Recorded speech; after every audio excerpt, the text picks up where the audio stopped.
This is your ultimate stop for everything sports. The Golden State Media Concepts Sports Podcast. Should I say more? From the NFL, MLB, the NBA to MMA, it's all in here. The Golden State Media Concepts Sports Podcast. Listen now.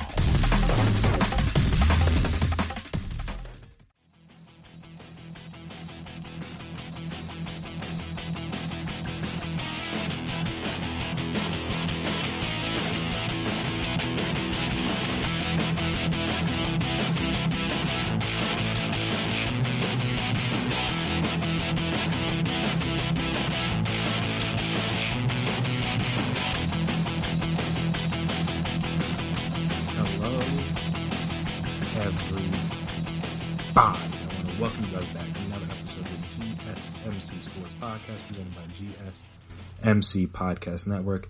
My name is Chris Blades, and before I get started here today, as always, I want to make sure I remind you guys to subscribe to the podcast if you haven't already. Make sure you never miss an episode. Make sure you're always on top of the latest stuff we drop, and like I said, you never miss anything. If you could as well, please give us a 5-star rating, write us a nice review. It'd be very appreciated. Helps us get better, help see what you guys like, dislike, all that fun stuff. So that would be very appreciated if you could do that for us. And also, if you're on social media, we're on social medias, you can find us there. Twitter, Instagram, Facebook, wherever you are, we are. So we can talk, we can chat, we can discuss, we can debate. And there will be a lot of debating going on this week among front office execs and scouts and personnel people and what have you, as the NFL Combine is set to get underway this week. I feel the guys in the first group of people that will be doing their testing got in today, did some interviews and stuff. No public interviews, obviously. They're going to do like their own private interviews with the teams over the coming days. But yeah, the draft, the NFL Combine is this week, and it's going down a little bit differently than it had in the years past. For starters, the on-field stuff is now being positioned so that people can see it in prime time. Normally, in the past, like it was all like the stuff was pretty not I would say pretty sporadic, but like the order in which the events went was different. I believe it was, I want to say offensive linemen were the first group. Maybe tight ends mixing them, but I thought offensive linemen were usually always first. Then, like, quarterbacks, running backs, receivers, then D linemen, linebackers, and, like, defensive backs. So, like, and then specialists were mixing there, too. No one really showed the specialists. They're doing their 40s and stuff on TV. But yeah, so then that was normally how it went. But this year it's going down a tad bit differently. The on-field portion of the NFL draft, of the NFL Scouting Combine, traditionally had taken place, like I said, through the mornings and early afternoons on Thursday, Friday, Saturday, and Sunday during Combine Week in 2020. Those workouts will begin at 4 p.m. Eastern Standard Time and end at 11 p.m. again Eastern Standard Time on those same days, with the exception being Sunday, which is 2 to 7. Obviously, because, no need to have it that late on Sunday before people got to go to work on Monday. Now viewers can watch young men run around in tights while eating dinner rather than lunch. That's kind of funny, but yeah. So, but yeah, no, it's the truth. I guess they want to. A lot of people that aren't scouts and stuff are fans of football. They want to see these guys go through these drills, even though in theory they really don't mean all that much in terms of their draft grade and the way people view them. But it's entertaining to watch, entertaining to see guys that could potentially be on your team in the near future. You want to be able to watch them, and like they were saying, when the drills were in the morning and in the early afternoon, most people worked, so they couldn't see them. Now, the events are still going to start at 4 on the East Coast, which for the most part, most people won't be out of work by then. But the fact that it's not ending until 11 obviously gives people, not even just from the East Coast, but from the West Coast, time to get home and watch these events and watch the drills and all that fun stuff. And that's an interesting change. I think, in all honesty, it's just the NFL trying to get, and they're different, and like NFL Network or wherever it's being broadcast, trying to get as many eyes on the stuff as you can, because obviously that makes you more money. and blah blah blah. I mean, at the end of the day, most leagues and teams or what have you don't do stuff without without money being a part of the thought process of it. And this is obviously no different. We're just like, all right, we can take this event that everybody loves, and we can make it more profitable for the league. And thus, here we are now that all the stuff's in prime time. So that'll be an interesting change. One that I hadn't talked about on this podcast yet, but it definitely is an interesting change. Just because, like I said, it gives the casual, not the casual, but the football fan that again isn't going to attend these events because they're not scouts or personnel people. They don't work in front offices and stuff. But it gives them a chance to be able to watch, as opposed to, like I said before, you have to do it in the mornings, and now you have to watch at work, or maybe you're off so you could watch it. But yeah, just like there's no need to. It just makes everything easier for all these people. But also, that is not. Well, also before I get to the other changes, I'll give you guys a breakdown, if you didn't already know, of the way the workouts and their coverage will be set up. On top of the fact that Rich Eisen will be the host again, and draft analysts Daniel Jeremiah will anchor the NFL Network's combine coverage along with Charles Davis and various other people that they have mixed in throughout the weekend. But on Thursday, 4 to 11 is tight ends, quarterbacks, receivers. This all on NFL Network. Friday, 4 to 11 again, is the specialists, so like place kickers and long snappers, and punters too, I believe. Offensive linemen and then running backs. Saturday from 4 to 11 will be defensive linemen and linebackers, and then Sunday from 2 to 7 will be the defensive backs, so just corners and safeties. And also, with those changes, there are some other changes, mainly to the drills themselves. Well, outside of, like I said, outside of them turning this into a big television production, they changed up some of the drills, which is pretty interesting. I know there was an article, from an article on Sports Illustrated, and they were talking about how a lot of scouts and evaluators kind of feel like some of the things were a little antiquated in terms of like what they meant to the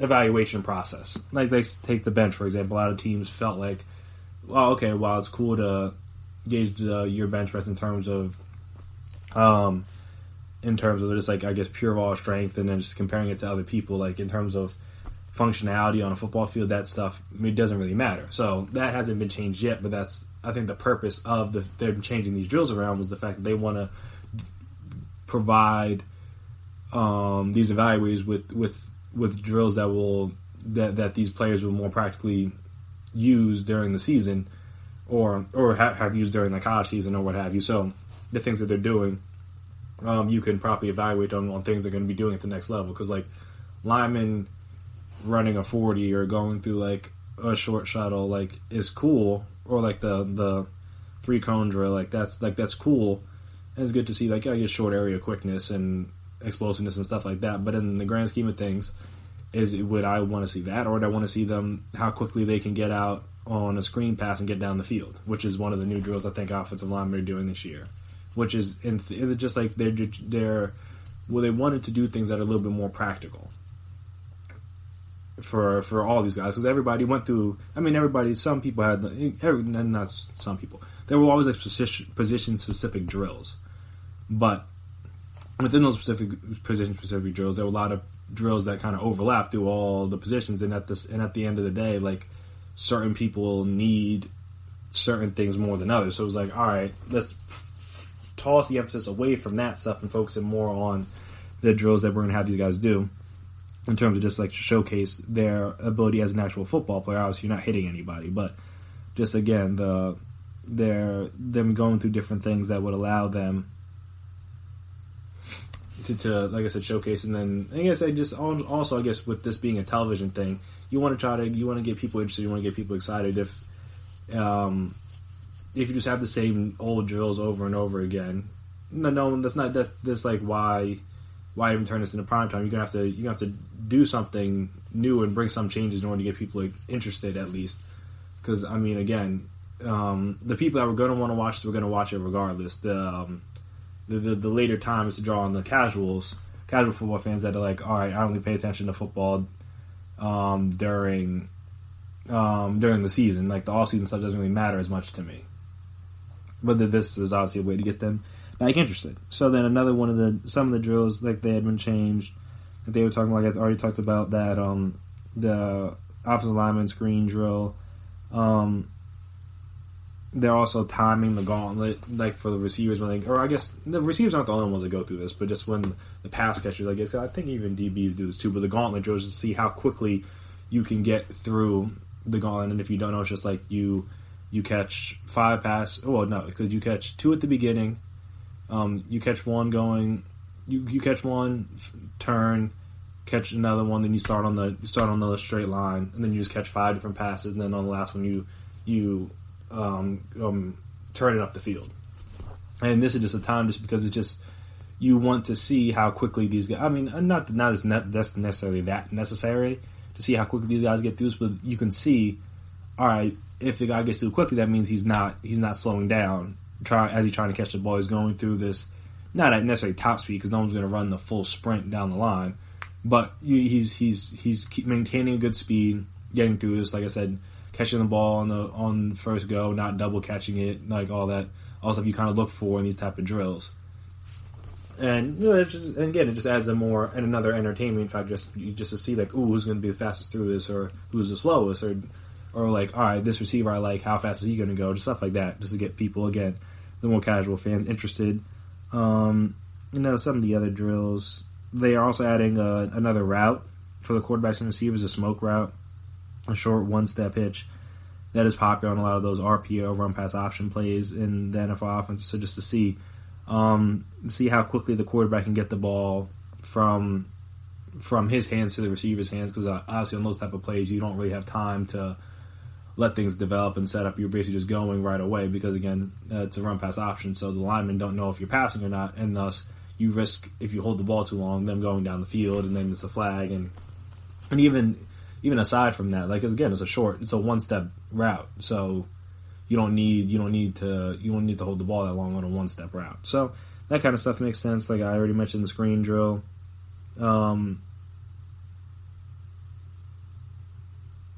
Another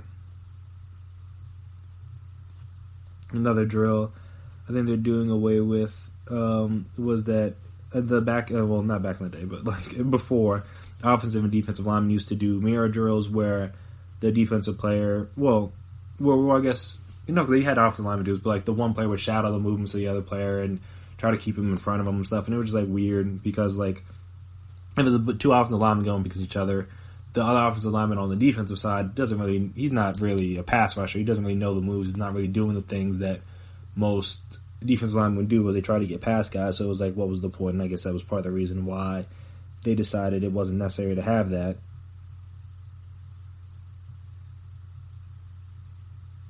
So yeah, like I said, so that wasn't necessary.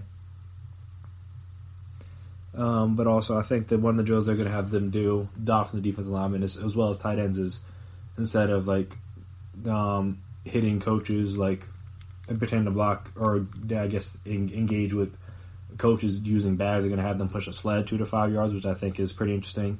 Just because I guess you get to see that explosiveness the same way, but like obviously when you're going up against a coach, you're going to go hard, but you don't want to obviously hurt the coach. But with the sled, it's like, all right, if you break the sled, you break the sled. It's no big deal.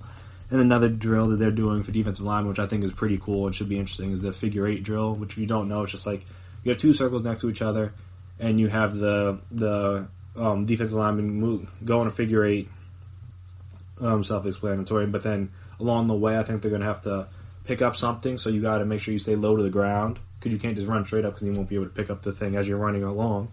And then I think, so they pick up something along the first circle, and then as they go back around the second circle, they have to pick up something, or touch something again. I don't know if they have to pick it up, but then they're also just going to go, you have a dummy out there, and you can pretend to like try to strip the quarterback, which in my mind makes a lot of sense, because you see explosiveness, you see their bend, you see their quickness, lateral. I mean, not necessarily lateral, but you see their quickness and their ability to change directions at a high speed, which is all essential to being a pass rusher these days. So those, like I said, I like to see, and we'll see how it all plays out starting Thursday. But it'd be interesting to see all the different drills all the new position specific drills that these guys are going to go through. Just because, like I said, these are in theory going to be more practical than some of the drills they used to put them through. So then you see, like, all right, these are movements or things these guys are going to do on Sundays. So let's see how they do them now. And again, it's in shorts and a tank top, and it's not in pads, and there's no one else going up against you. But this is a good baseline start for me in terms of trying to change the things. But yeah, I mean, there's also, I think, another change to the combine, which doesn't really matter as much for the fans watching because this is all behind the scenes stuff. But there are less interviews now, which is also, I think, something that's pretty interesting. Then they dropped it from, it used to be 60, and now it's down to 45. Though, according to a couple people that talked in the Sports Illustrated article that I was reading, said that most of these people. Well, I guess it depends on who you ask. Because some people said 15 less guys to do face-to-face with is a big deal, but also some people said that not all teams use the full allotment of the 60s. So it was like, all right, missing out a few is not that big of a deal, but I can see both sides of it just because this is a good opportunity to maybe follow up with guys you met when you visited the schools, maybe you met when you were at the Senior Bowl, like the East-West Shrine game, stuff like that. And also, I guess just less, like you said, less people to be able to talk to. That means you have to be more wise with the people you choose to talk to. Because it's like, all right, do we want to reach out to this guy to see if he's worth meeting up with after the draft or bringing him for a pre-draft visit, or do we want to meet up with the guy that we know to try to build more foundation on what we already have on him? It's just again, that's more so for the front office people. But that is an interesting change as well, just because it makes each visit that much more, or that each meeting that much more important. Because especially since it's only 15 minutes, you only have so much time to meet with these guys, and you have 30 pre-draft visits, I believe it is. Obviously, you can go to pro days and talk to the schools and call them and stuff. But in terms of bringing guys into the building, you only have 30. Though I think you can do some more, because if it's a local kid, then he doesn't count in the 30. But I mean, that's semantics. And long story short, my point was that the fact there are less interviews means that people have to be more fruitful and mindful in who they're going to choose and how they're going to choose to talk to these people. So that aspect of it is pretty important too. And I mean, that's honestly just as big of a part of this week as the 40 and the broad jump and the vertical, all that stuff. Like the measurements to see how tall people are and how much they weigh based on what they were supposed to weigh at school, and also these interviews are some things that can make or break some guys. I know the one thing that came out today, according to this Tuesday, was the fact that Joe Burrow had like smaller hands. I think his hands were only like a size 9, which to normal people is not that small, but I guess in NFL ranks it's kind of small, and that was kind of funny. He put out a tweet talking about how he was gonna like retire or something because clearly his hands are too small to be good at football, even though obviously he just put together one of the greatest seasons we've ever seen in college football. So I just thought that was funny. But yeah, no, just like some people take these things very serious, and that may dock him on some people's boards, the fact his hands being small. It's like it's just the same as it would for receivers or when offensive linemen have small wingspans. Like they find ways. That's what these things are for. To pick and prod and decide why we do or don't like people. And just every little thing that you have, every little thing that happens can be used as a knock against you. And that's just one of the scenarios. But regardless of that, should be a fun weekend. So after this break, we'll come back here and I'll talk about some of the guys that I'm looking forward to seeing this week and go through the drills and put themselves out there and put themselves on and showcase their skills for the world. All on national TV. So, like I said, we'll talk about all those guys, so stay tuned. We'll be back right after this.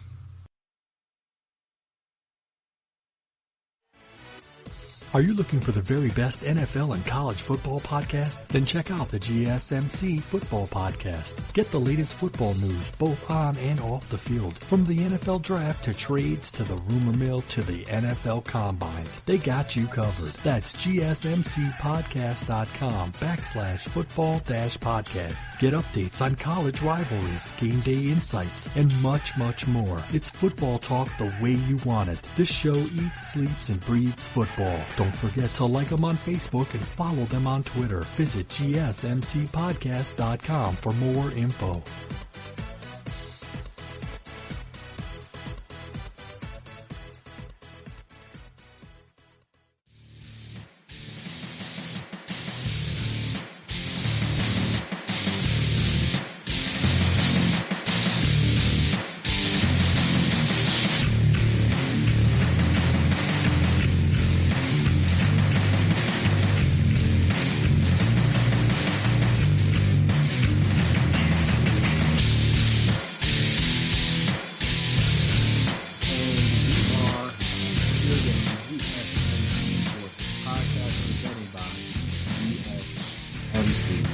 Podcast Network. So, not necessarily, since, the 40-yard dash doesn't really matter that much. But one of the guys I am interested in seeing is Henry Ruggs.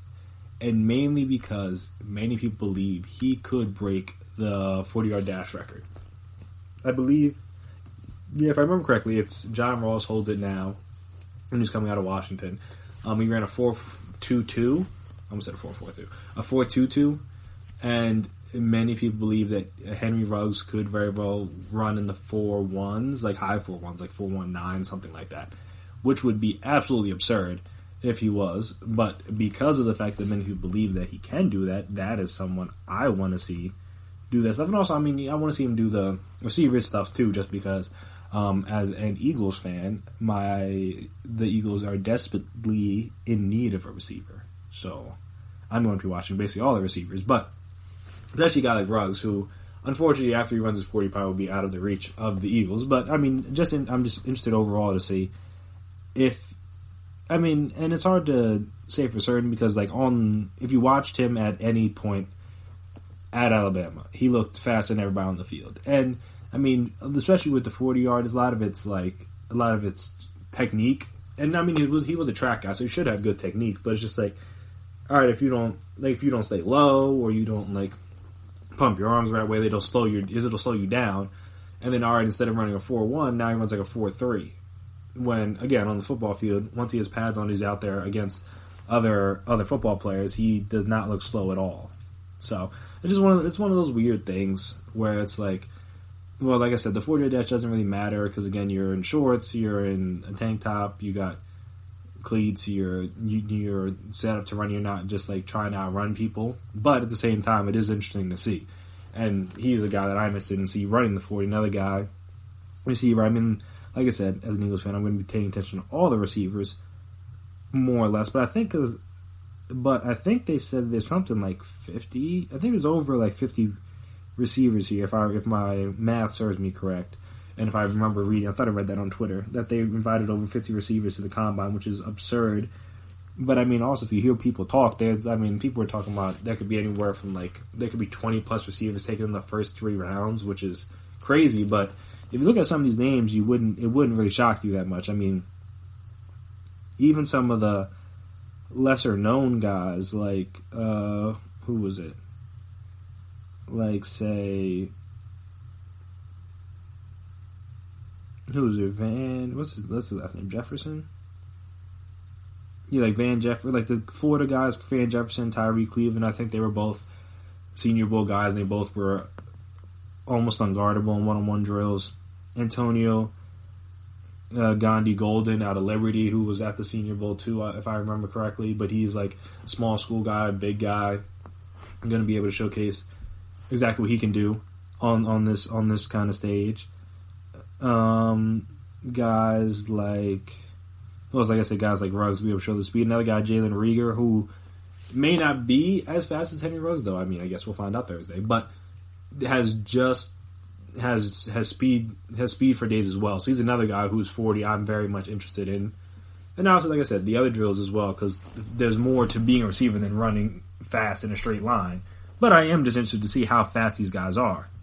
And also, I think, who is it? Like, T. Higgins said he's going to run like a 4.4, which would be absurd at like 4.4. I mean, not 4.4, at 6.4. See what guys like CeeDee Lamb run, what Jerry Jeudy run. And he was funny, wearing a Star of David today because people call him Jew for short, obviously. Not obviously, but he isn't Jewish, he said. But that was just funny. But yeah, no, it's just like I said, those are a couple of the guys, especially in those drills, that I'm looking forward to seeing. Just because you just want to see if these guys can break the record. I think there's a chance that a record could be broken this weekend, at least in the 40, among the wide receivers. So I want to see if it happens, and if it does happen, by how much. And it seems like Henry Ruggs and Jalen Reagor from TCU, if you didn't know, that's Reagor is, could very well be the guys on pace. Though, I mean, another guy, KJ Hamler, is not slow by any stretch of the imagination, but he just might not be 4.2 fast. But he'll probably run the 4.3s. So yeah, if you are a team in need of a wide receiver, this is a great draft. So keep an eye on that Thursday slot, because this will be when those guys take shape. Another guy I'm interested just to see if he throws. Well, two guys I'm interested to see them throw. Joe Burrow, just to see, like, does he do it? Because I think Chase Young already said that he's not doing any, like, the drills and stuff, which, I mean, in his defense, there's no point. Like, he's basically almost locked in at the 2 slot. I mean, I guess barring a trade up from somebody. He's going to go second overall, most likely to Washington. Anything he does here is not really going to elevate him above Joe Burrow, drop him below whoever else. Like, it would just be, I don't say it would just be a waste of his time, because again, this is still a good opportunity, and I think he's still going to be there just to, like, go through the interviews, get weighed and measured and stuff like that. So that part's important, but from on-field standpoint, it's like, why would you need to? But in that same vein, it's like, I'm interested to see if Joe Burrow goes through with all that stuff, just because, again, he's a guy that may just be willing to rest on the laurels of his season and just be like, hey, I put up all those numbers. If you like me, you like me. If you don't, you don't.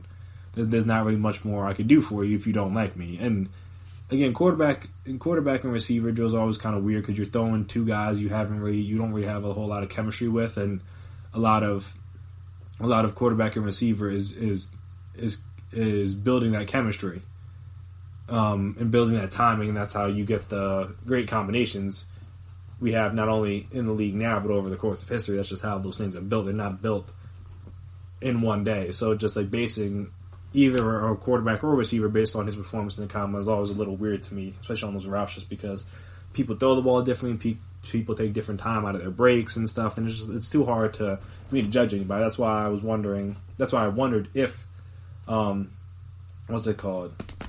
Burrow would throw, because like, what does he really have to gain from throwing? He's already showcased he's better than all these guys on the field, at least in this particular season. Obviously, if you go back to last year, then maybe not. But in this particular season, he showed he was the best quarterback in college football. What would he need to do at the combine to change people's mind if they don't think he is? Especially since Tua's not throwing because he can't yet. So that'd be the only guy I'd be worried about, just because he's probably the guy, if healthy, he would give Joe Burrow the best run for his money at this point. So it was like, all right, if he's not throwing, then it's like, what's the big deal, but it's like, that's your main competition for potentially being the one. So, and I mean, a lot of people I want to see him go out there, compete, blah, blah, blah, whatever. And I'm like, I get that, but also at the same time, I kind of am like, hey, look, these things are basically built to nitpick you. And that's what teams are going to do more as the draft gets closer. Just they're going to try to find reasons to not like a guy instead of just liking a guy.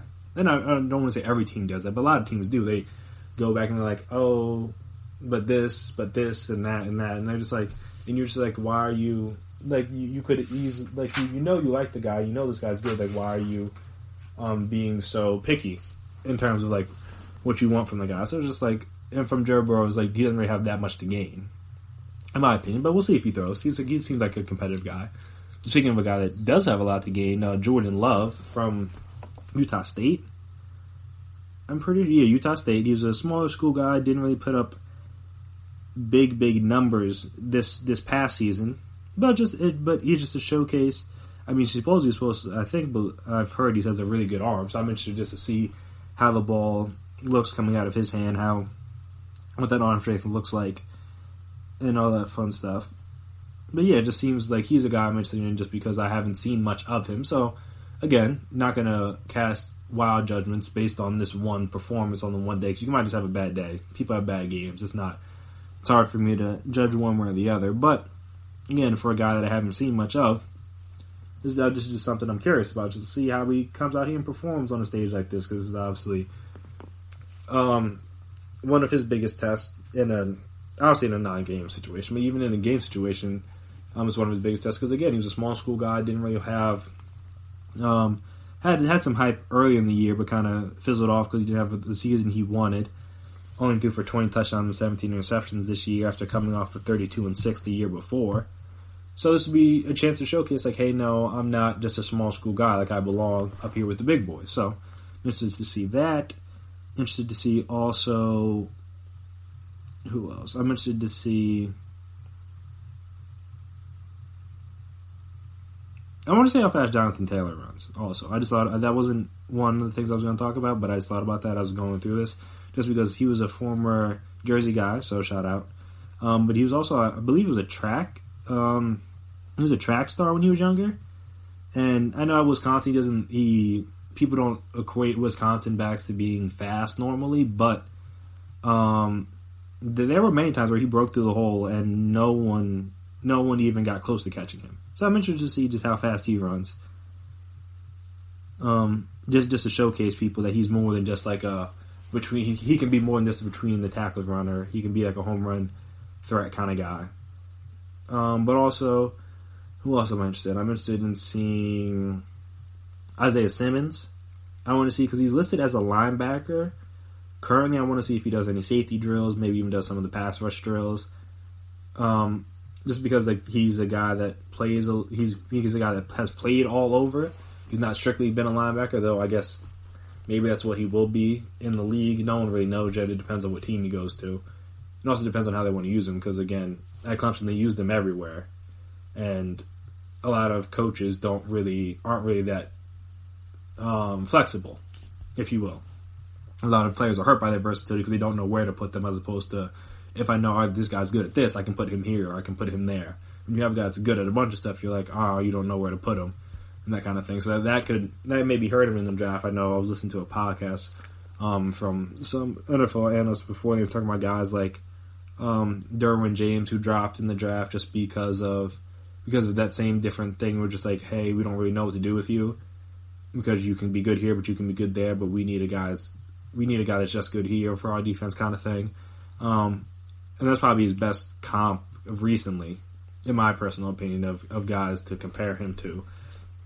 But yeah, I'm interested to see if he does any safety drills. Like I said, he's listed as a linebacker currently, but I'm interested to see if he does any safety drills or defensive back drills, because he spent a lot of time doing that, whether it was in the slot or single high or two deep or whatever. I'm interested to see that. And one guy I was interested in seeing that's not going to run is Aston Davis from California. He's a safety.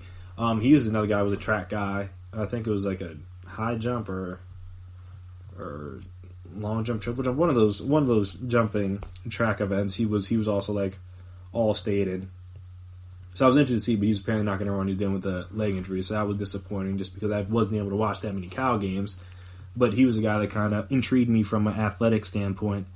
But aside from him, another safety I was looking at was Kyle Duggar from Lenoir Rhine. I think it's Rhine. But just another smaller school guy. Just to see like how he measures up, how he goes to the drills, how fast he is, how quick he is, different things like that. Because obviously combines are probably, in my opinion, best for these lower tier guys. Well, lower tier in terms of school guys. Just you can showcase yourself to people that again haven't seen too much of you, and also just to show how you stack up against the rest. When you get to the NFL, you're going to be competing against the best players in the world. So this is that first step in that. And obviously, he was at the Senior Bowl. Apparently did well there, for what I remembered reading during that week. But again, this is just another opportunity, I would say, to showcase what he can be, and also like how he stacks up against his peers. So those are just some of the guys I'm interested in seeing. Obviously, there's a lot of guys being invited, so you can look through the list and decide from what your team needs who you're going to keep your eyes on. But like I said, they will be in prime time, so they are built for us as fans to be able to watch. So hopefully we take advantage. We'll see how it goes this year, see how those new events, new drills go.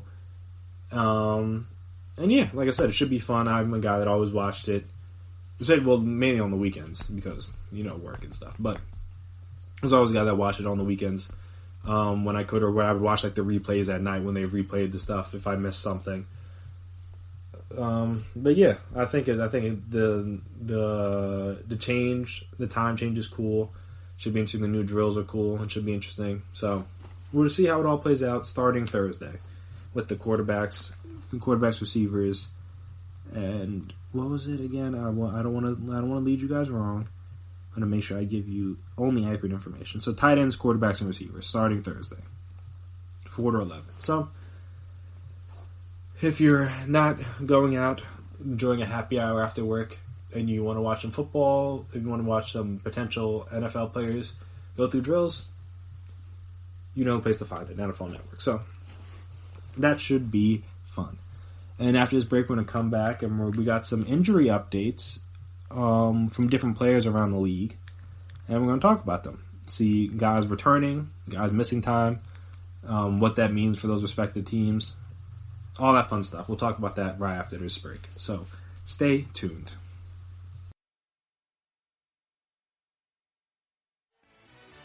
Check out the show that's built on the MMA. From the UFC to extreme cage fighting, they got the fights covered. Check out the GSMC MMA podcast. Get the latest news on past or upcoming fights. Join us as we talk to and about some of the biggest names in the MMA, past, present, and future. When it's the fight game, there's just one show to check out. GSMCpodcast.com/MMA-podcast. Don't forget to like them on Facebook and follow them on Twitter. Visit GSMCpodcast.com for more info.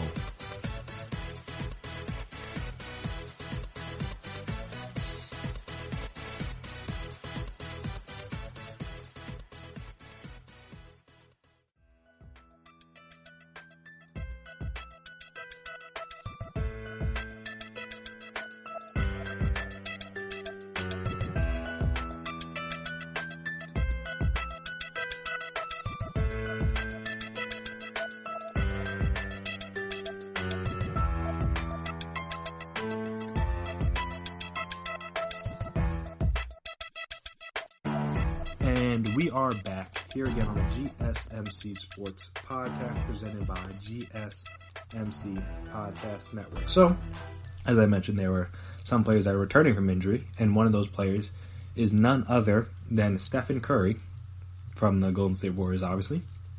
But Steph Curry will make his return to the Golden State Warriors. This was reported originally by Shams, but I'm reading this article. This article that I'm reading is... I didn't need to say that twice. But you get the point. The article is from Yahoo Sports, and it said that again, if you knew this from Shams, you saw the Shams tweet, but Steph Curry will make his return to the Golden State Warriors lineup on Sunday against the Washington Wizards, the Athletics. Shams, I don't know how to pronounce his last name. So, Shams, that's just what I call him, Shams. Reports Curry hasn't played since breaking his left hand October 30th against the Phoenix Suns. He's been shooting and participating in Warriors practice drills in recent weeks. And I guess obviously the biggest question is why bring Curry back? I mean, the team's sorry, they're not going to make the playoffs. In all honesty, you would think they'd be wanting to get the best draft position. But I know Steve Kerr talked about this last week, and he said that Steph was looking good. And I guess one of his biggest reasons for bringing him back in this part of the season was to get reps with Andrew Wiggins, who they just acquired at the trade deadline, obviously. Steve Kerr said, I think it's important for Steph and Andrew, to get to know each other and play together, Kerr said. I think it's important for Steph to play without all the guys we've lost who are not going to be back next year, like KD, Andre, Iguodala, Sean Livingston, all those guys. All these young guys, we're trying to teach them on the fly, and a lot of things that we have taken for granted over the last 5 years, we can't take for granted anymore. Steph needs to feel that for himself. So, from that perspective, I understand, because I know a lot of people just assume they're going to shut him down. Like, there's no point. It's a lost season. Pull like a Spurs when David Robinson got hurt, and they were just like, all right, we're going to shut him down, try to get Tim Duncan. They could easily shut Steph down, try to go after James Wiseman or whoever it is that they want. Anthony Edwards, it doesn't really matter. Just whoever they LaMelo Ball, if they really want him.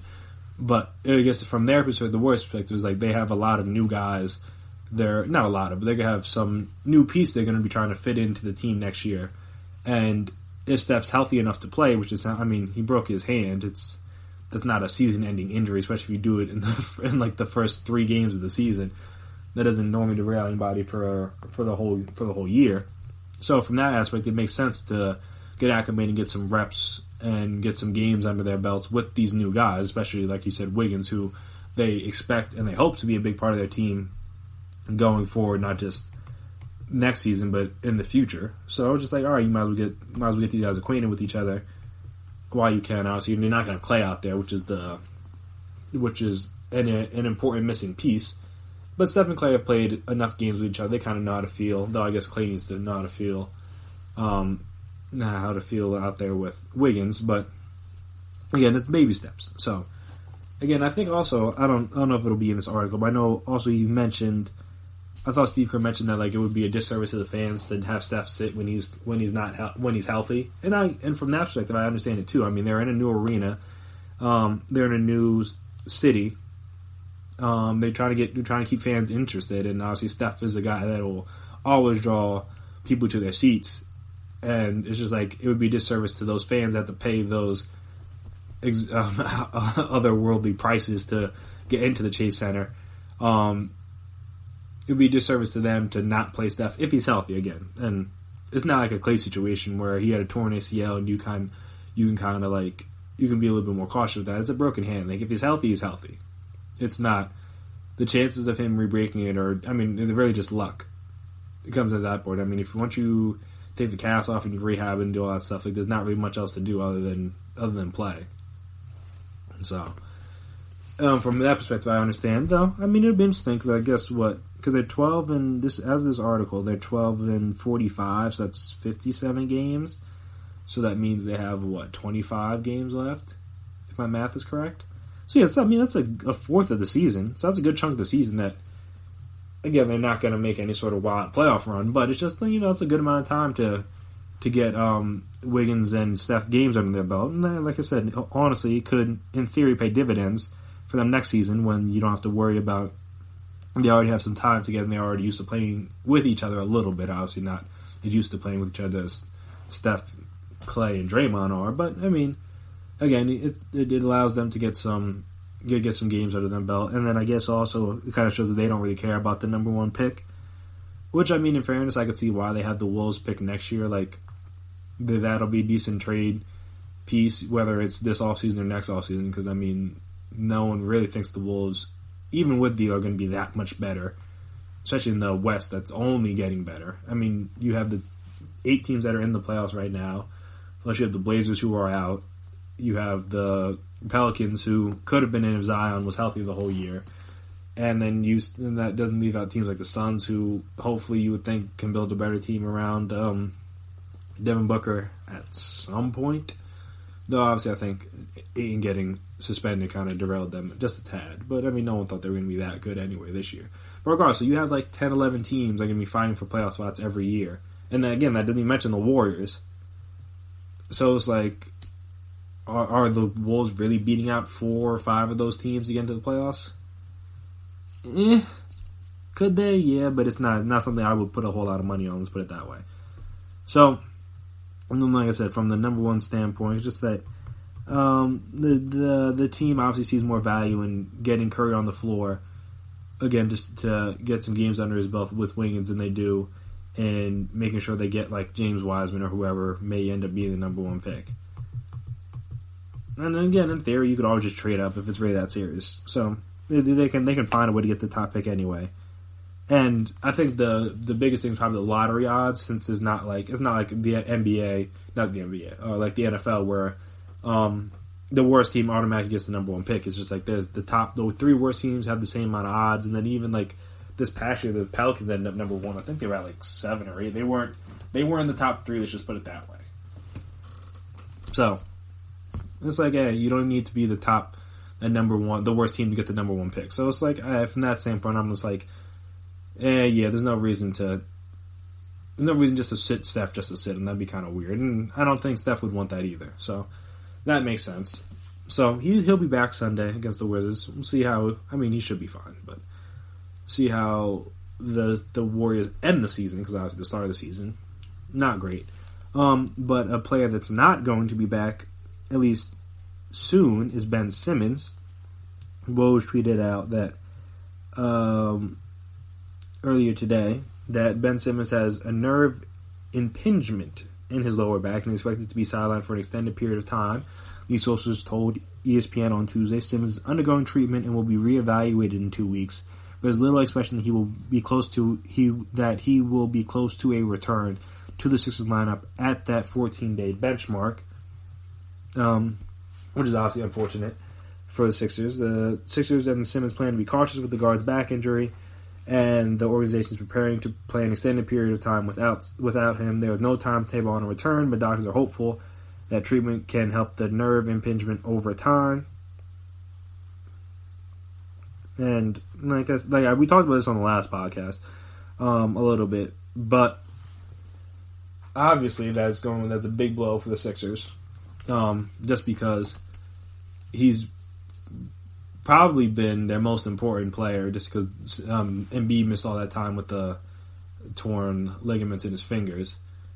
He was an all-star this year. He's very good at what they need him to do. Obviously, does he shoot the ball? No, but I mean, he's still scoring 17 points a game. He can get basically 20 any night with no jumper. So that tells you how good he is at everything else on offense. And he still averages 7.9 rebounds and 8.3 assists. So, again, he's fine, per se. But, like I mentioned on the last podcast, this is big for them, because I wasn't sure how serious it was going to be. And the fact that he's getting reevaluated in 2 weeks means that at best case scenario, he's probably gonna miss 3, probably 4 weeks, and that's probably best case. So that's a month. So that puts you right back at the end of March, beginning of April, which is right playoff time. And then, God forbid, he suffers a setback. I mean, now we're talking about him potentially missing the first round of the playoffs, if not more. Maybe that could be it. They could lose in the first round without him. And like I said, a big thing for them would just be to see how they played in his absence, because like I talked about, he's been such a crucial part of the team and part of the offense in terms of help facilitate the offense. That I'm not really sure how it's going to look with Simmons not out there. And I mean, obviously, they put it on the Hawks yesterday, but I mean, the other day it was yesterday, right? Monday, yeah. But again, it wasn't a concern for me, just because they play really well at home. So I kind of figured that was a possibility. And also, like I talked about in the last podcast, their schedule isn't really that bad. So if he was going to miss a few weeks, this is the time to do it. Just because they don't really play that many good teams, though. That Warriors game was a little bit more difficult now with Steph back. But yeah, it'd be interesting to see how they withstand. I mean, they withstood the Embiid injury pretty well. But this is a different injury because, again, this is the guy that facilitates your offense. The offense can change up a little bit with Embiid out, but with Simmons out, there's only so much. Not there's only so much, but they really don't. I think they started Shake Milton last night, which, again, may work against the Hawks, but it's not going to work against everybody. They play the Lakers and Clippers coming up at the beginning of March. So, not only does that take away a defender on PG and Kawhi and LeBron, potentially even AD, I mean, again, your main facilitator on the offensive side of the ball, the guy that's key to initiating your offense, getting your offense flowing, is not there. So you got to make up for that in some way, somehow. So, admission to see. Like I said, Ben Simmons, Al Horford, Tobias, Brett Brown. They did a decent enough job when Embiid was out.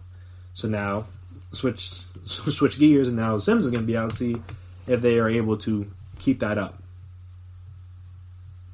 or if they falter a little bit. But like I said, they should be all right because the schedule is not that hard. But if they start losing games, would not shock me either way. But hopefully Simmons is fine. Just get him back healthy for the playoffs. The regular season is what it is. You're going to make the playoffs because the 7th and 8th seed in the East are terrible. They're I'm pretty sure they're still under 500 at this point, which is awful. Yeah, the Brooklyn's 7th, and they're 9 games back of the Sixers who are in 5th. So, again, they should be fine in that regard. But,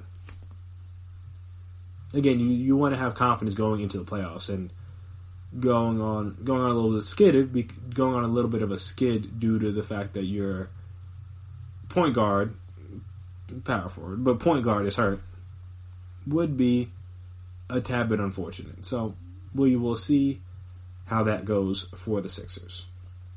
Hopefully, like I said, they don't slide too much. But if last night was any indication, at least they should be good at home.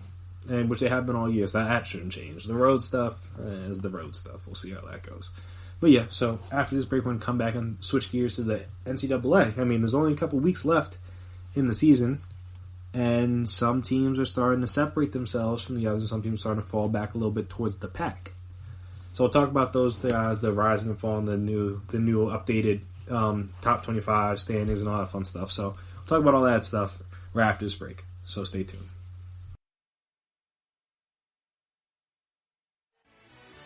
Are you looking for help for your fantasy football team? Check out the GSMC Fantasy Football Podcast. Get today's best advice on who to start, who to sit, even who you should draft. From sleeper picks to red-hot lineups, they got it all covered for you. That's gsmcpodcast.com/fantasy-football-podcast. We'll cover traditional leagues, dynasty, PPR, even IDP leagues. When you need fantasy help, there's just one show to hit up. Don't forget to like them on Facebook and follow them on Twitter. Visit gsmcpodcast.com for more info.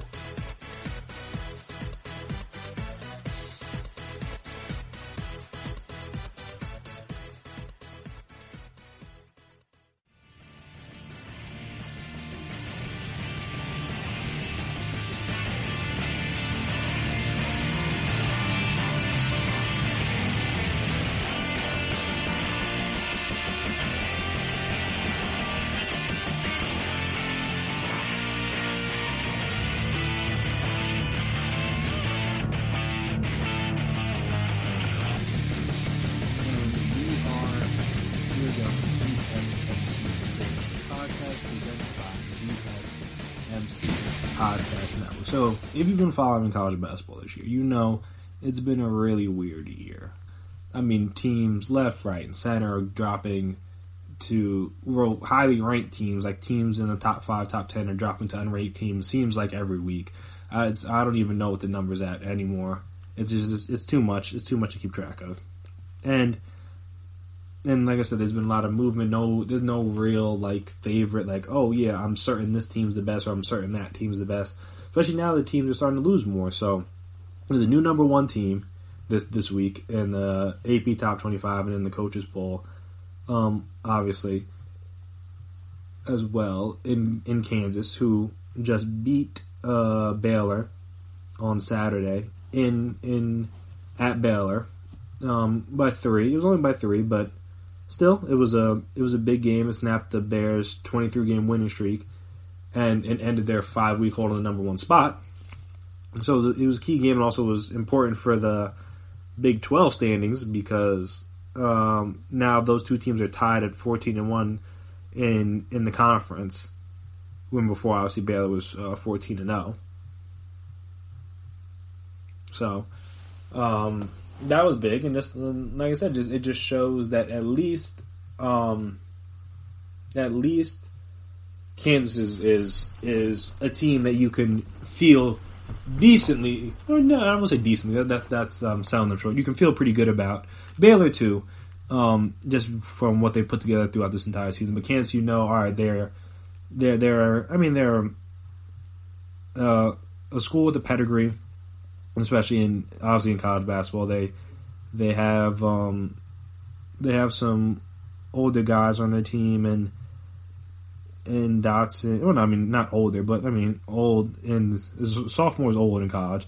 Dotson's a sophomore. Azubuike is a junior or a senior, I think. He is a senior. Obviously, still have Bill Self. Have some other guys, but yeah, they that they're a team. They're not like a Kentucky or like a Duke that's led by a bunch of freshmen. They're a team that has gone through some stuff, and obviously had that big. Yeah, they were involved in that big fight where they had who was it? Silva suspended. I'm pretty sure. No, Silva D'Souza. He got suspended, and obviously that was big.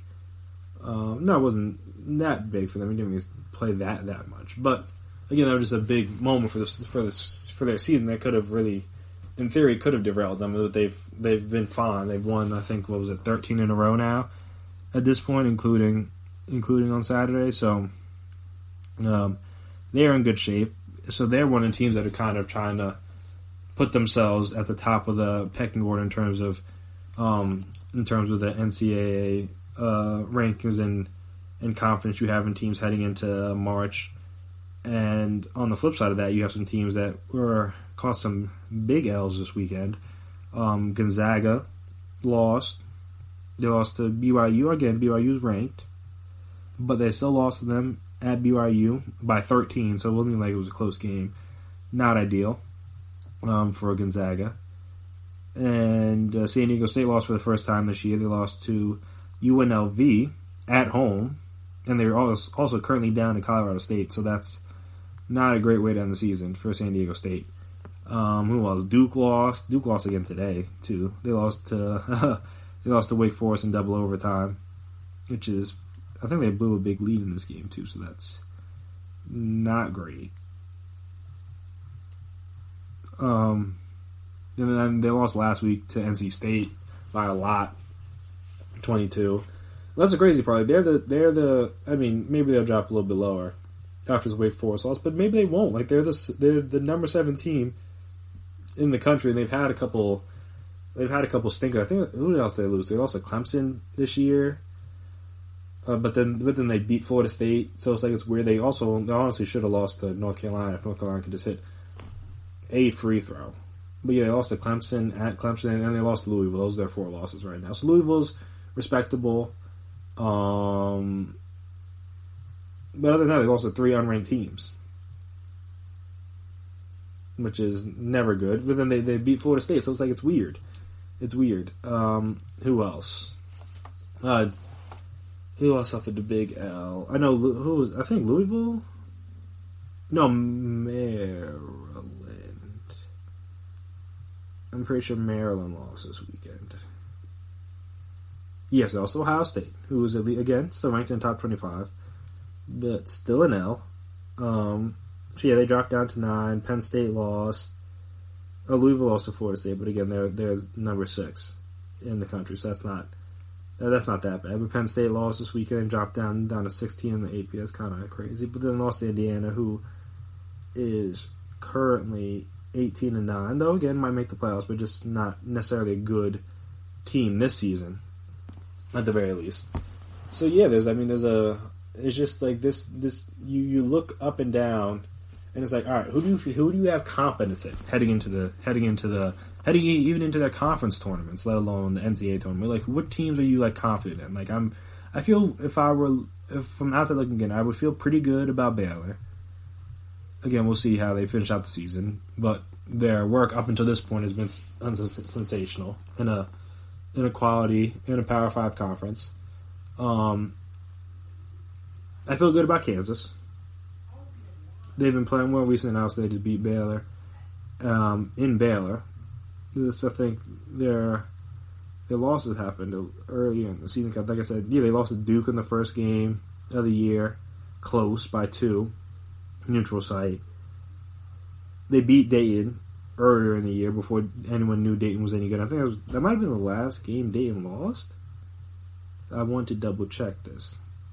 No, because Dayton has, 2 losses?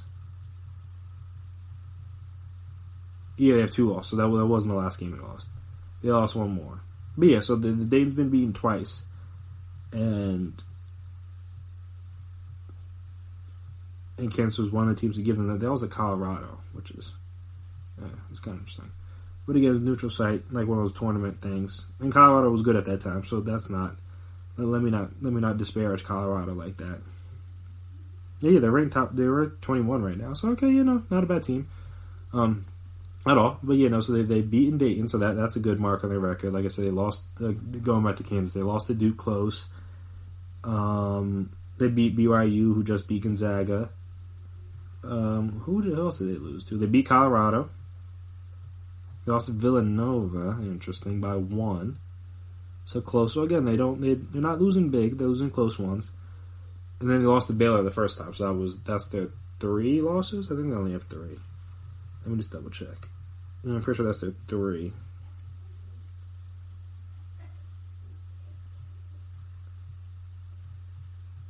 Yeah, that's their 3 losses.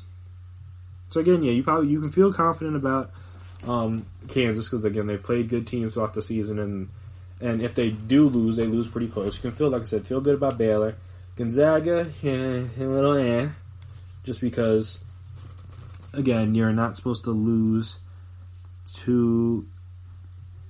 I mean, I don't want to say you're not supposed to lose to BYU, but you're not supposed to lose by 13. That's not supposed to happen. But then they lost to that. San Diego State. I talked about a couple weeks ago, a couple episodes ago, I should say, about how San Diego State was the situation was a little shaky. They hadn't really played too anybody all that good, though they beat BYU early in the season, so that helps them. But outside of that, and they destroyed Creighton, I think they're in the top 15 now. But other than that, I mean, the schedule, not looking all that tough. And that's going to come back and hurt them. So that's why they kind of need to be undefeated for people to believe in them. And then when you lose to a team that you had beaten I guess they only beat UNLV by 4 the first time. But again, you lose to an unranked team at home, not a good look. And now you're losing again to an unranked team in Colorado State at home. Not a great look if they lose back-to-back games like that. You can probably feel good about Florida State and Duke. Kentucky, again, solid team, but you just never know. Maryland, again, another solid team, but you don't really know. And then after that, I mean, like I said, there are multiple teams in the top 5 with 5 and 6 losses.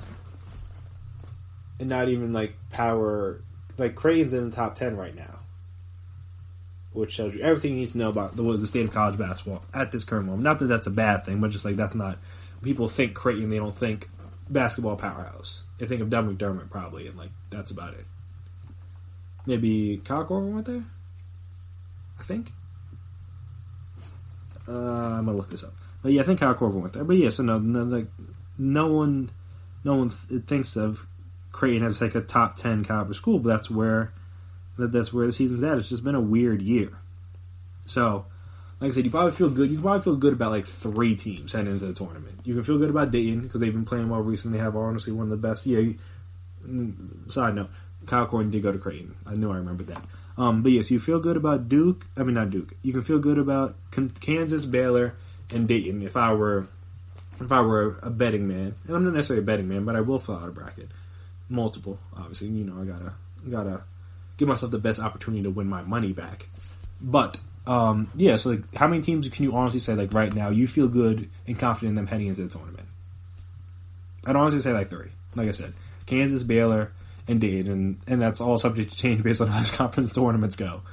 But outside of that, you just like hope somebody gets hot. You know what I'm saying? Do you have faith in Gonzaga? I mean, Gonzaga's known to fold up in the tournament throughout the years of me knowing of them. San Diego State, I don't know anyone that's gone there other than Kawhi. Florida State, I mean, they were a solid team last year. I think I had them going further than they actually ended up going last year. That hurt my bracket a little bit.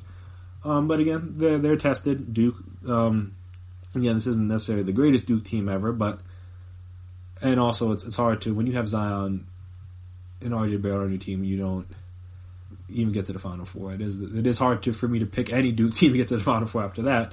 But also because even the team that won the championship, that was like, I didn't think that team was all that good, but they won, so it is what it is. So yeah, it's all about who getting hot. Like, do you have a lot of faith in Maryland, Louisville, Villanova, Seton Hall, Oregon, Auburn, maybe, Penn State, Michigan State, Texas? Oh no, definitely not Texas Tech. Houston, West Virginia is like who? Like, I mean, these are just different teams throughout the top 25. And just like, how many of these teams do you really have faith in? I might have faith in Oregon a little bit just because of the veteran guard factor. Usually you need one of those to go deep in the tournament. And they just survived a tough test in Arizona in overtime over the weekend. So, again, they have guys that have been around, mainly in Pritchard, but again, he's a senior. He's been around some of those good teams from years past at Oregon that went deep in the tournament, and that's kind of what you need.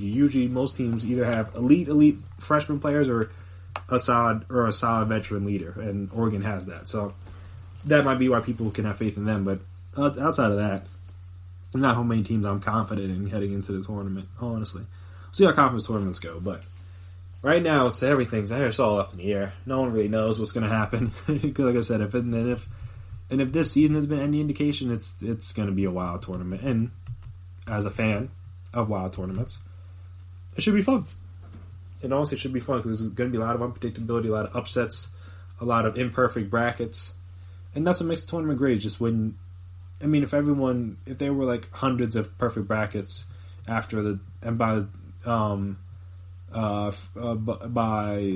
Sweet 16 time, that means not enough upsets have happened. And again, I don't want all upsets because I want my bracket to be right. But at the end of the day, that's that's what makes the tournament fun is seeing the upsets. Just because it's a one-game playoff, the best team doesn't always have to win. So, but yeah, we'll see over these last few games and over the conference tournament who, if any, teams separate themselves and again, increase your level of confidence as an outside observer in them. Or maybe even it's a school that you went to or know people that went to, so you have an attachment to them, what have you. Regardless, not that many teams I would personally feel confident in right now, but that is all subject to change based on the results of these last few games and the conference tournament. So we'll see how that all shakes out. So speaking of college, we got to talk about arguably the GOAT of women's college basketball in Sabrina Ionescu. I don't want to butcher that. I think it's Ionescu. Regardless, we got to talk about her setting records and her wild day. It was yesterday, yeah, because the memorial was yesterday. R.I.P. Kobe. Yeah, her wild day yesterday to do what she did and still find a way to put together a historic performance. So we'll talk about all that stuff. Talk about her greatness as a whole after this break. So stay tuned.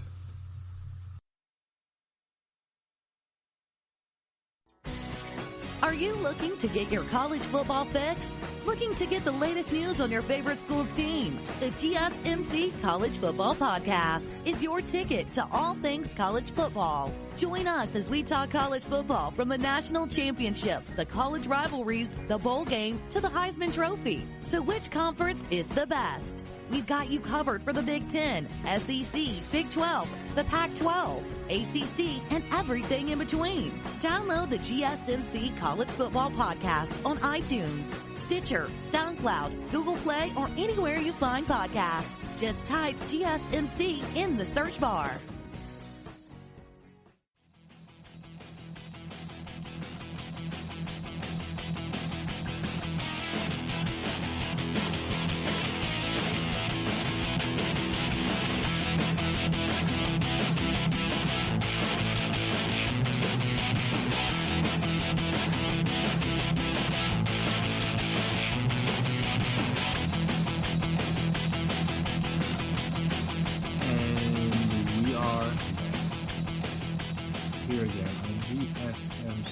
Sports podcast presented by GSMC Podcast Network.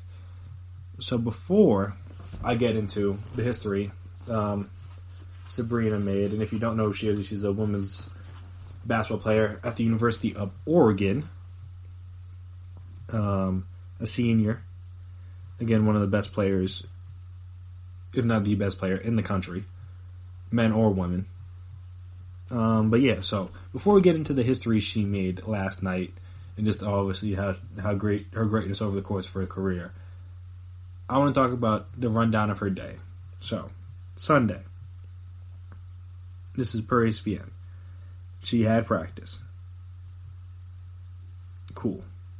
Practice at Stanford because they played Stanford on Monday. And mind you, they're the Oregon's number 3 team in the country. Stanford's was number 4 at the time. Or they might still be number 4. Let me double check that. Yep, nope, still number 4. Still number 4. But yeah, so she had practice at Stanford. Then they beat Oregon too. They smoked them bad. I'm sorry, I was just looking up Oregon's record real quick. I was curious because they have 2 losses. Okay, they lost to Louisville once. And they lost to... Who else did they lose to? They lost to Arizona State. That's an interesting one. They smoked Stanford the last time. Good God. Then I know they put the beat down. They beat the brakes off like UConn a couple weeks ago. I remember watching that game like, wow, this is absurd. And Sabrina wasn't even that good that game. Somebody else said... She was kind of Somebody else said 22 and 12. But again, that's not what this is about. So, as I was saying before, I interrupted myself by going off on a tangent and getting slightly distracted. Again, so rundown of her day. So, like I said, Sunday 4:30 p.m. practice at Stanford. 6:30 p.m. flew to LA.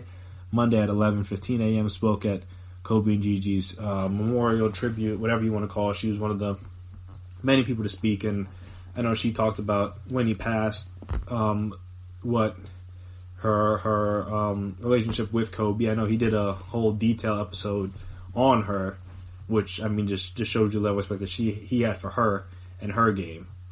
To like I said, because these guys, whether it's him, Peyton Manning, whoever, they don't just do these things about just anybody. They do these people about that do these things about people that are playing the game at a high level, and obviously she caught his eye enough to not only talk about her, but also help be a mentor, be a guide to her, be a friend to her.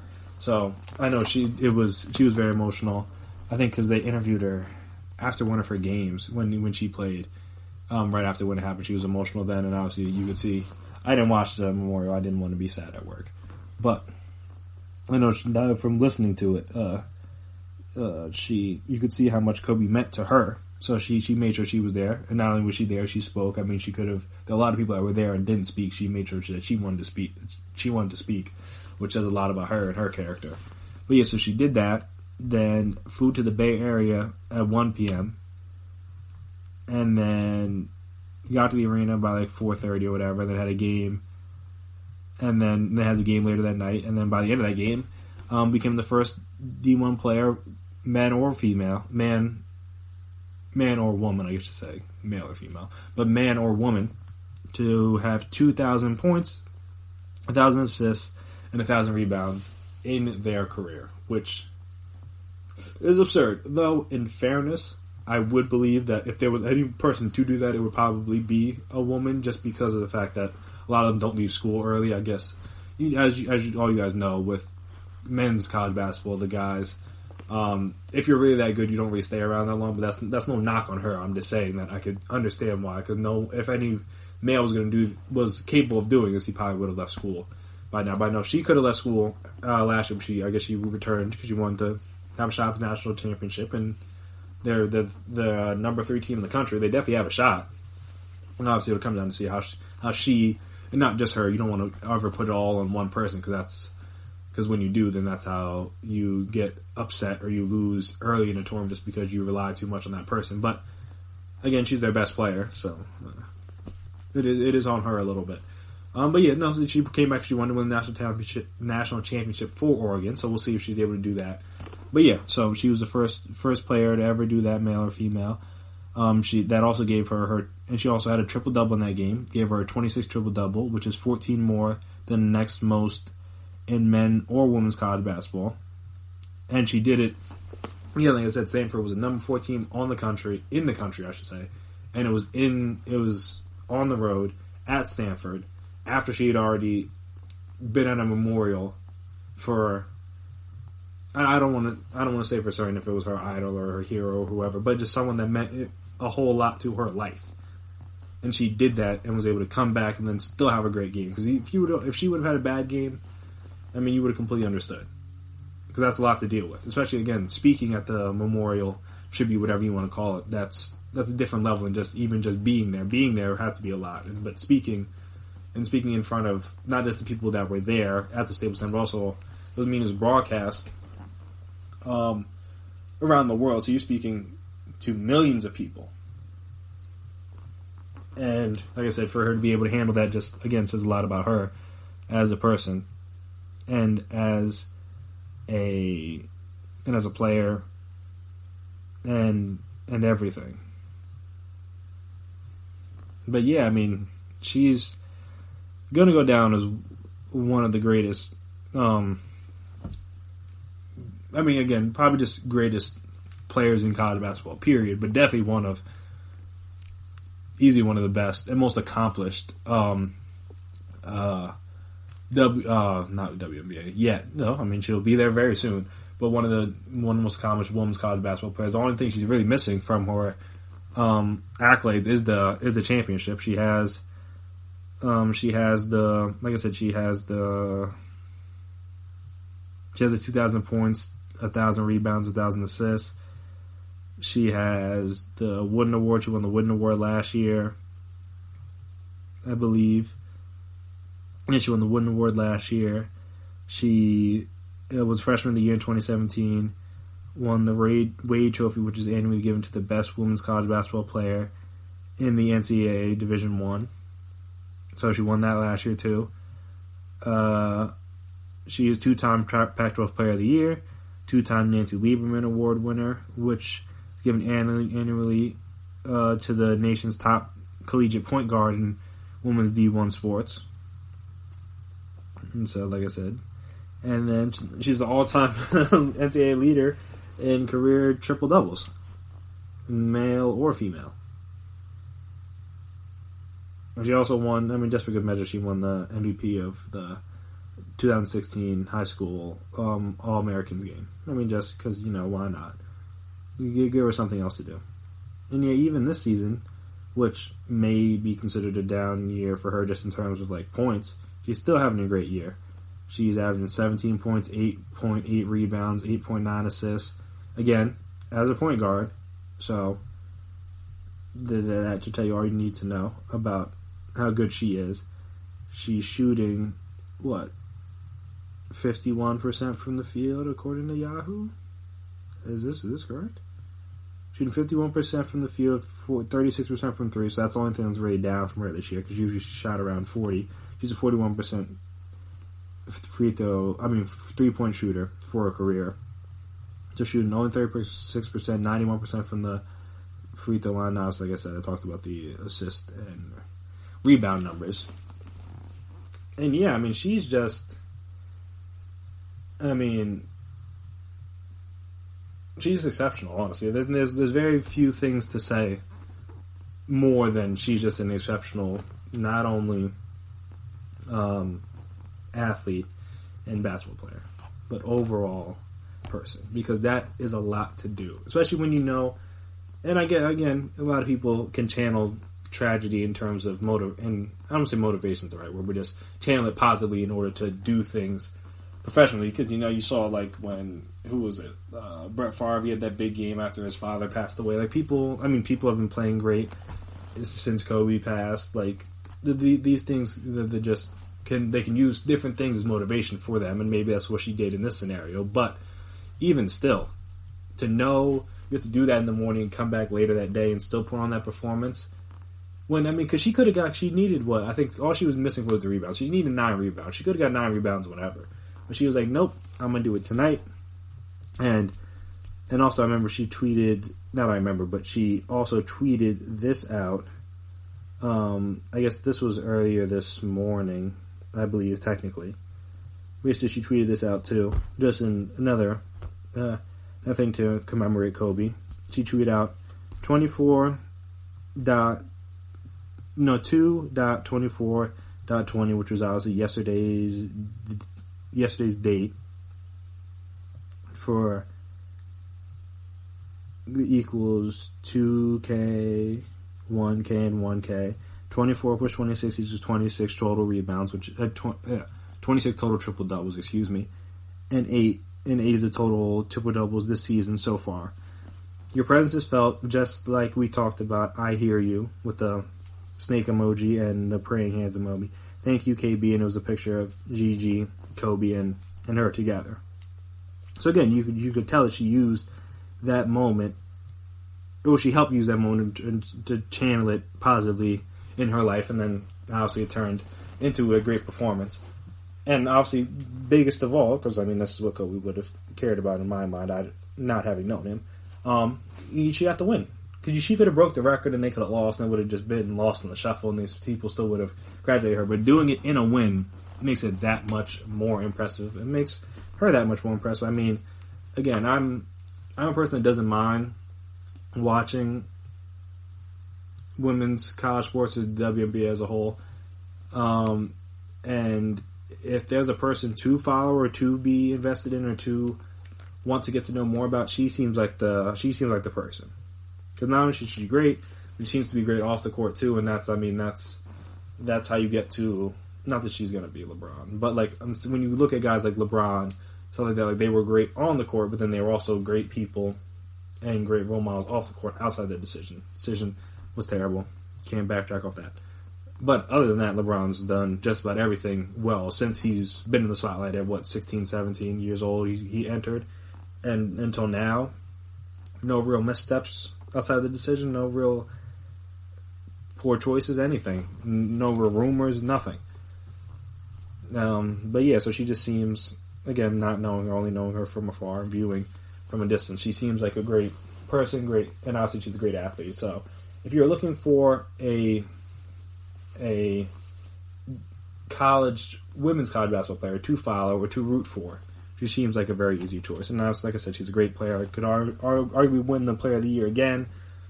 May honestly win a national championship this year, which would be icing on top of the cake for her career, because again, she's accomplished just about everything else you'd want to accomplish from a player standpoint. So see how it goes. But yeah, no, I just have to give her the shout out just because what she's done this year and over the course of her career, and especially yesterday, was exceptional. So I would be remiss if I didn't touch on that in some way or some form.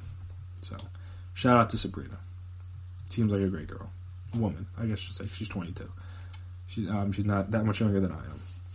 So yeah, so it seems like a great woman, and obviously a great basketball player. We'll be keeping my eyes on her for the rest of her career, just to see how it all plays out. Because she's great in college. You would think she'd be great in the pros. We'll see how it goes. That rhymed unintentionally. But after this break, we're going to come back and talk about another injury, but this time in baseball. It's official. This player is done for the year. But will it actually matter? So talk about who that player is, like what team he's on, all that stuff, and then, like again, we'll talk about, is this injury really going to impact the team that much? So we'll discuss all that right after this break. So stay tuned. Check out the show built around the women of MMA. From the UFC, Invicta FC, Bellator, and One Championship. We got the fights covered. It's the Golden State Media Concepts Women's MMA Podcast. The latest news of upcoming fights, discussions of previous matches. Join us as we talk to and about the biggest names in women's mixed martial arts. Past, present, and future. When it's the women's fight game, you know where to listen to. The Golden State Media Concepts Women's MMA Podcast.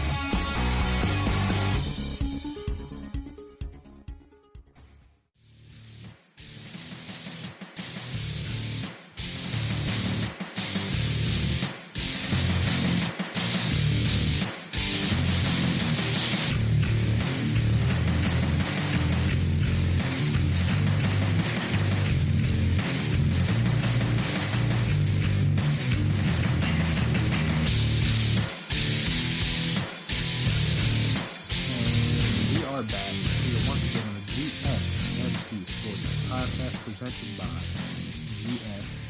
GSMC Podcast Network. So, if you didn't know or you weren't paying attention, the player I was talking about was Luis Severino. He is now officially done for the year. He is, after doing some MRIs and seeing some doctors, it's reported that he's going to need Tommy John and thus will be shut down for the rest of the season. And it's unfortunate for the Yankees. It's unfortunate, well, scratch that. It's unfortunate for him because he seemed to be shaping up to be the Yankees' ace coming off of 2017 or 2018. When was last year he actually pitched like a decent amount of innings? I'm trying to remember what year that was. It was 20. Okay, this is 2020, so it would have been 2018. Yeah, so 2018, 32 starts, almost 200 innings, a 3.39 ERA. In the year before he had a 2.98 ERA. In 2018 he was 19-8. 2017 he was 14-6.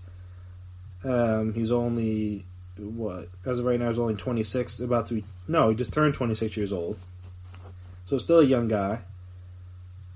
But yeah, so he will basically have missed just about all of the last two seasons because he only pitched 12 innings last year before the playoffs because he missed most of the year last year. Then now he's going to miss all this year. So it's unfortunate for him just because he seemed like a budding, I don't want to say star per se, but just he seemed like he had the opportunity to become the Yankees' ace, and obviously they don't need him anymore because now they have Garrett Cole. But even in the playoffs last year, he was good. He 8.1 innings in 2 starts. Only give up 2 earned runs at 2.16 ERA, excuse me. But yeah, no, he just seemed like he was ready to take those next steps and be that guy for the Yankees. And just injuries have derailed him up to this point. And obviously a lot of people, especially nowadays, it seems like almost every pitcher at some point gets Tommy John surgery. So it'll probably be fine from it, but it's just like I said, it's unfortunate for him. And unfortunate for the Yankees because he was going to be a big part of their rotation, I believe. But, as I said before, will it really matter?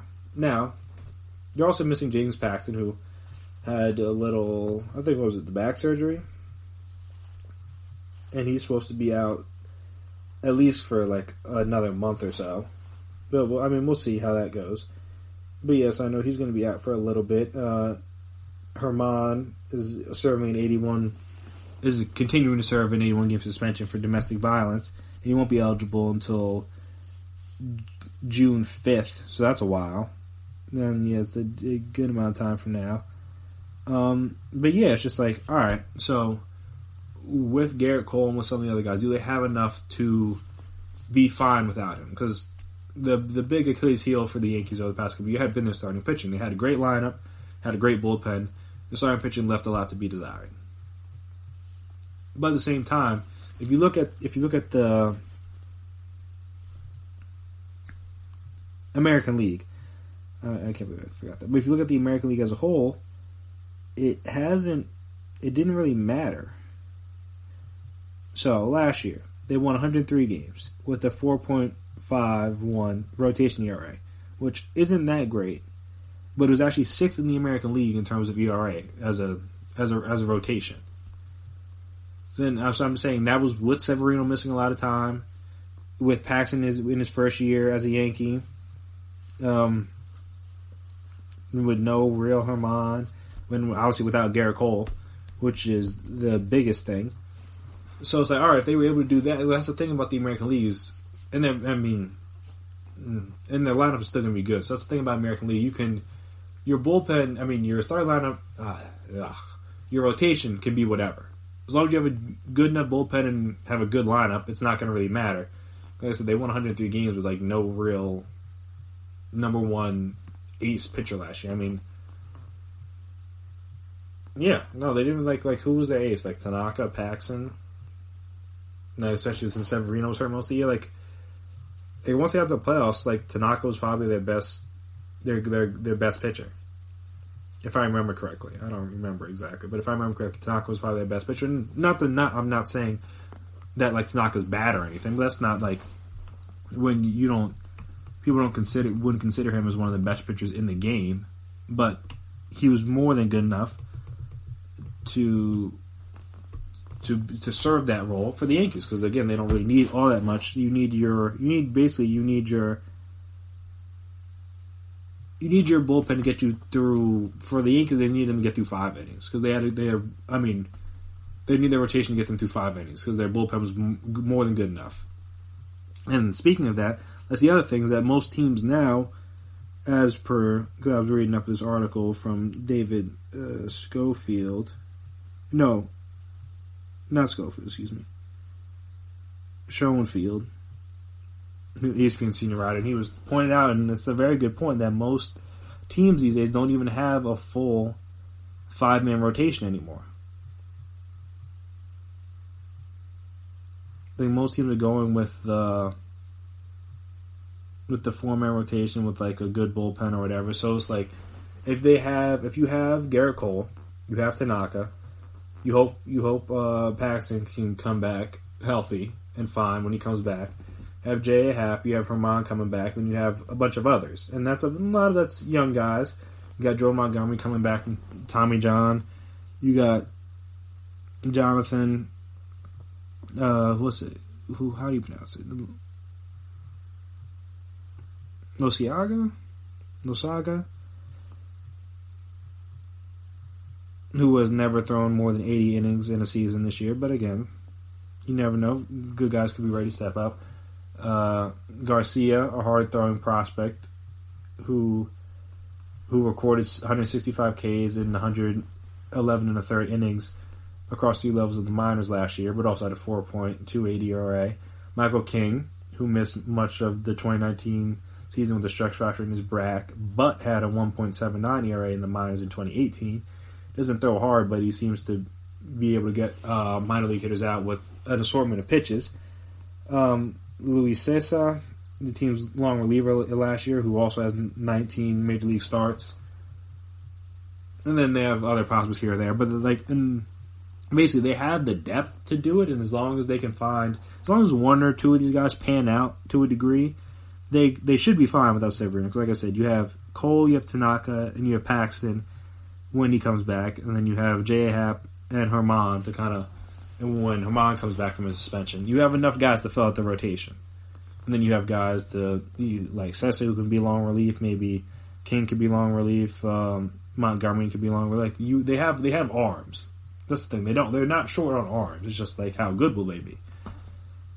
And like I said, they don't really need them to be that good. No, especially since like the article pointed out, no team really makes it through their season with their entire 5 starters anyway at this point. The Cardinals were the healthiest rotation last year, using only 7 starters, and I mean, you see they got them. They got smoked in the NLCS. So I mean, that's cool, but it's whatever. The Mets, Reds, and Cubs each used 9 starters, and none of those teams made the playoffs. So like I was pointing out, there's no such thing as a 5-man rotation anymore. You have your guys are going to get hurt, guys are going to get missed time. So you just need 3 to 4 solid starters, and then have a good enough bullpen and to do one of those opener days or whatever you want to call them. And then bada bing, bada boom, you're good to go. You are good to go. Now, except for another injury, then all bets are off. But right now they have the arms and they have the bodies for, at least in theory, to make up for it. Again, these guys need to actually perform to their ability. But in theory, they have the arms and the bodies to be able to make up for the loss of Severino. And the lineup's still great, assuming like Judge and Stanton and Glaber and Andy Hart can come back healthy and Voigt can stay healthy. Like they assuming health, which is not something you should assume with the Yankees because it seems like there's always people getting hurt. Hicks still isn't even back yet. He had Tommy John surgery too, which I mean, like I said, they have a wild assortment of injuries right now. But if they can just have the people healthy for October, they should be fine. honestly, because the lineup's still going to be good. The bullpen, I know they lost Betances, it still should be fine, and the rotation, adding in Cole, even if you lose Severino, adding in Cole to go along with Tanaka, and like I said, Paxton when he comes back, Herman when he comes back, J. Happ, or maybe one of these other young guys that's coming that could be brought up and be useful this season. That should be good enough. Now, will it be? It's a completely different story. But I mean, at least if I'm a Yankees fan, I can see why you're confident. At least, but I mean, Yankees fans are always confident. That's just their MO. I mean, that's I don't want to say disrespect. That's the New York East, like that's that New York kind of bravado that they all have. Just like they think they're always the best and they're better than everyone else. And I mean, it's kind of how a lot of successful people think like that. So I'm not going to knock New York. I'm from New Jersey, so very, very close. But yeah, so they think they'll be fine. Obviously, they would have liked to have Severino, but they think they'll be fine without him. I'm a little bit more skeptical because, again, injury bug seems to be a very frequent member of that Yankees dugout. So that part scares me a tad bit. But again, I mean, when you look around outside the Astros, who are going to be dealing with a lot, I mean, they're getting plunked in spring training, so we'll only imagine what happens when the season starts. I mean, there's no one else on paper. And again, the championships are won on paper. There's no one else on paper that matches up with the Yankees as of this moment. We'll see what happens throughout the season with trades and other things. But as of right now, there aren't many other teams that match up with the Yankees. So I understand why they're confident. Now, again, I need to see it with my own eyes. I need to see the players stay healthy. I need to see that rotation be good enough to win them games. Because again, just bring in one pitcher still means that Garrett Cole can't pitch every game. He can only pitch once every 5 days. So there's a lot of games that are going to be pitched by people that aren't Garrett Cole, and you need to find a way to win those games as well. Because, I mean, if you think you're going to win all the Garrett Cole games, cool. That he only gets, 30 starts? Even if you win, 25 of those starts, all right, there's still 130-plus games to go. So they have to figure out some things between then. But, I mean, I can understand why they're confident. I'm not as confident, but I can see it. I mean, Severino was gone all last year, didn't really miss a beat. There's no reason to assume they can't do it again. But we shall see. And yeah, that'll do it here for me, again, on the GSMC Sports Podcast, presented by GSMC Podcast Network. I want to, as always, thank you guys for listening. Thank you guys for taking time out of your day to listen to me talk about sports for an hour and a half or however long these episodes go. But yeah, if you haven't already, make sure you subscribe to the podcast. Make sure you never miss an episode. Make sure you're always on top of the latest stuff right when we drop it. If you could, please give us a 5-star rating, write us a nice review. Be very appreciated. It's very helpful as well. If you're on social media, we are also on social media, so you can find us there, Twitter, Instagram, and Facebook. You can debate, we can discuss, you can tell me why the Yankees are going to be completely fine. The Severino wasn't even needed. He was a luxury. You can tell me why you don't think Steph Curry should have come back to help the Warriors. You can tell me why, or tell me who you're sitting and watching at the NFL Scouting Combine, Draft Combine, whatever you want to call it, this weekend coming up. All that fun stuff. Or just any other sports-related topics. We can talk about it all. So I'm more than willing and happy to discuss those things with you guys.